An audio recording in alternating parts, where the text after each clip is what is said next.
Hi hello welcome to Princy cooking. நாம் இன்றைக்கி செய்ய போகிற ரெசிபி வந்து வெறும் ப்ரெட்டோ முட்டையோ வச்சு ஒரு சிம்பிளாக ரொம்ப டேஸ்டான ஒரு ரெசிபி செய்ய போகிறோம். எப்படி செய்யறதுன்னு பார்க்கலாம் வாங்கோ.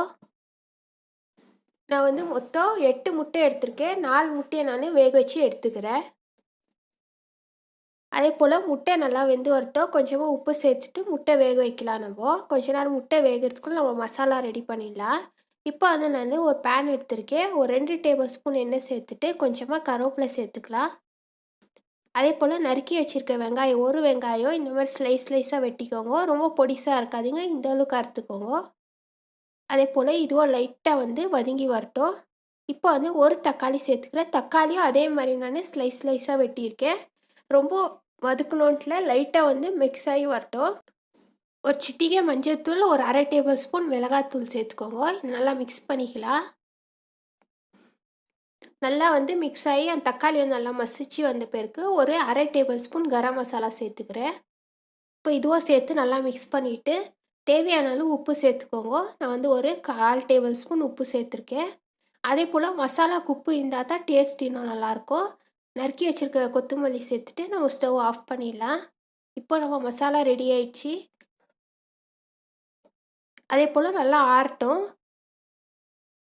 முட்டையும் நல்லா வெந்து வந்துடுச்சு. அதே போல் மசாலாவும் ரெடி பண்ணியாச்சு. முட்டையும் வேக வச்சு எடுத்தாச்சு. முட்டை இந்த மாதிரி கட் பண்ணி எடுத்துக்கோங்க. அதே போல் 4 முட்டை நான் எடுத்து வச்சுருக்கேன்ல, இப்போ நம்ம உடச்சி சேர்த்துக்க போகிறோம். அதே போல் இதுக்கு வந்து மெயின் வந்து முட்டையோ ப்ரெட்டோ தான். அதனால் முட்டை வந்து கொஞ்சம் அதிகமாக எடுத்திருக்கேன். அப்போ தான் நல்லாயிருக்கும். நான் வந்து 4 முட்டையும் உடச்சி சேர்த்துட்டேன்.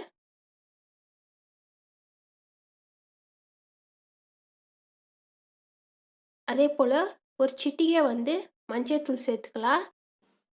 ஒரு சிட்டிகை மிளகாத்தூளோ, ஒரு சிட்டிகை வந்து கரம் மசாலாவோ சேர்த்துக்கலாம். அப்போ வந்து இன்னும் நல்லாயிருக்கும். ஒரு 1/4 டேபிள் ஸ்பூன் மிளகுத்தூள், கொஞ்சமாக உப்பு சேர்த்துட்டு நல்லா அடிச்சிக்கலாம். இதை அடிச்சுட்டு நம்ம ரெடி பண்ணி வச்சுக்கலாம். நல்லா விஸ்க் வச்சு அடிச்சிக்கிறேன், நான் பீட் பண்ணிக்கிறேன். அதே போல் முட்டை வந்து இந்த அளவுக்கு நல்லா மிக்ஸ் பண்ணி எடுத்து வச்சுட்ட பிறகு கொஞ்சமாக வந்து பால் சேர்த்துக்கிறேன். ஒரு 1/4 கப்பு பால் சேர்த்துக்கோங்க. இப்போ இதுவும் நல்லா மிக்ஸ் பண்ணிடலாம். இப்போ வந்து நாங்கள் செய்ய போகிறது வந்து கடாயில். நீங்கள் நார்மலாக உங்கள்கிட்ட எந்த பாத்திரம் இருந்தாலும் எடுத்துக்கலாம். அது லைட்டாக வந்து ஃபஸ்ட்டு எண்ணெய் தடவிக்கோங்க. அதே மாதிரி அதில் கரெக்டாக வைக்க முடியுமான்னு ப்ரெட்டு வச்சு சைஸ் வச்சு அளவு பார்த்துக்கோங்க. நீங்கள் சின்ன பாத்திரமாக எடுத்தால் உங்களுக்கு கொஞ்சம் ஈஸியாக இருக்கும். நான் கொஞ்சம் பெரிய கடாயாக எடுத்துக்கிறதுனால கொஞ்சம் வந்து ப்ரெட்டோ முட்டையோ அதிகமாக தேவைப்படும். இப்போ வந்து அந்த முட்டையில் டிப் பண்ணிவிட்டு இந்த ப்ரெட்டை வந்து ஒன்று ஒன்றா நான் இது மாதிரி வச்சிடுறேன். ஃபஸ்ட்டு வந்து நம்ம முட்டையில் டிப் பண்ணிவிட்டு இந்த மாதிரி ப்ரெட்டை வந்து க்ளீனாக உங்களுக்கு எந்த ஷேப்பில் வேணால் அந்த ஷேப்பில் கரெக்டாக வச்சுக்கோங்க. எனக்கு வந்து ரவுண்ட் ஷேப்பில் வேணும், அதனால் இந்த மாதிரி வச்சுருக்கேன். இதே போல் மீதி இருக்கிற ப்ரெட்டும் நான் டிப் பண்ணி எடுத்துக்கிறேன் முட்டையில். அதே போல் சைடில் வந்து சின்னதாக கார்னரில் இந்த மாதிரி கட் பண்ணி எடுத்திருக்கேன். இது போல் நான் சுற்றி வந்து இது மாதிரி சின்ன பீஸாக கட் பண்ணிக்கிட்டு ப்ரெட்டில் டிப் பண்ணி வைங்க. அப்படியே வைக்கக்கூடாது. இப்போ வந்து நம்ம ரெடி பண்ணியிருக்க மசாலா வந்து சேர்த்துக்கலாம். அதே போல் எல்லா சைடும் நல்லா பரப்பி விட்டுறலாம். மசாலா வந்து அப்போ தான் எல்லா சைடும் இருக்கும். இப்போ வந்து நம்ம முட்டை வச்சுக்கலாம். முட்டை வந்து கட் பண்ணி சேர்த்துக்கோங்க. 2 2 இல்லை வந்து உங்களுக்கு வேணும்னா எவ்வளோ சின்னதாக கூட கட் பண்ணி சேர்த்துக்கலாம். ஆனால் வாயில் கடிக்கும்போது நல்லாயிருக்கும். கொஞ்சம் பெரிய பெரிய சைஸாக இருக்கட்டும். இப்போ நான் எல்லா முட்டையும் சேர்த்துட்டேன். மீதி வந்து மேலே மூட போகிறோம் நம்ம. இது வந்து கொஞ்சம் பார்க்கறதுக்கு பப்ஸ் மாதிரி இருக்கும். ஆனால் டிஃப்ரெண்ட்டாக டேஸ்ட் இருக்கும். இப்போ வந்து ஒரு முட்டை வந்து எக்ஸ்ட்ரா வச்சுக்கோங்க. இந்த மாதிரி நம்ம மேலே ஊற்றணும். அப்போ தான் வந்து நம்மளுக்கு மேலேயோ கீழேயோ நல்லா கோட் ஆகி ஒன்றா சேர்ந்து வரும். இப்போ ஸ்டவ் ஆன் பண்ணிவிட்டு நான் மூடி வச்சுருக்கேன். ஒரு 10லேருந்து 15 நிமிஷம் லோ சிம்மில் வச்சுக்கோங்க, வெந்துடும்.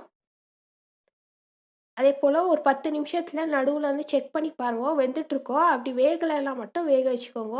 நம்ம கீழடி எடுத்து பார்த்தா வெந்திருக்கணும். ரொம்ப விட்டுட்டா கரைஞ்சிடும். அதே போல் இப்போ நம்ம எடுத்துக்கலாம். நான் வந்து 15 நிமிஷம் வச்சுட்டேன். இப்போ வந்து இந்த மாதிரி ஃபஸ்ட்டு கீழடி எடுத்து விடுங்க. அப்போ தான் நம்ம தவால் திருப்பும் போது கரெக்ட்.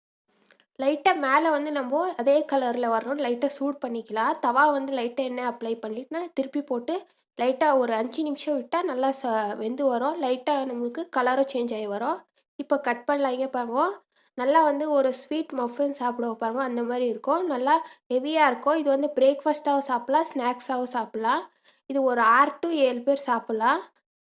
அதேபோல நல்லா ஃபில்லிங்கான ரெசிபி. ஒரு ஈவினிங் டைம்க்கு இந்த மாரி டிஃப்ரெண்ட்டா செஞ்சு அதேபோல உள்ள வந்து நல்லா முட்டை ஸ்டஃபிங்கோட இதே மாரி செஞ்சு பார்த்துட்டு எப்படி இருக்கு உங்க கமெண்ட்ல தெரியும். உங்களுக்கு இந்த ரெசிபி பிடிச்சிருந்துச்சா மறக்காத என் சேனலை லைக் பண்ணுங்க, ஷேர் பண்ணுங்க, சப்ஸ்கிரைப் பண்ணுங்க. தேங்க்ஸ் ஃபார் வாட்சிங்.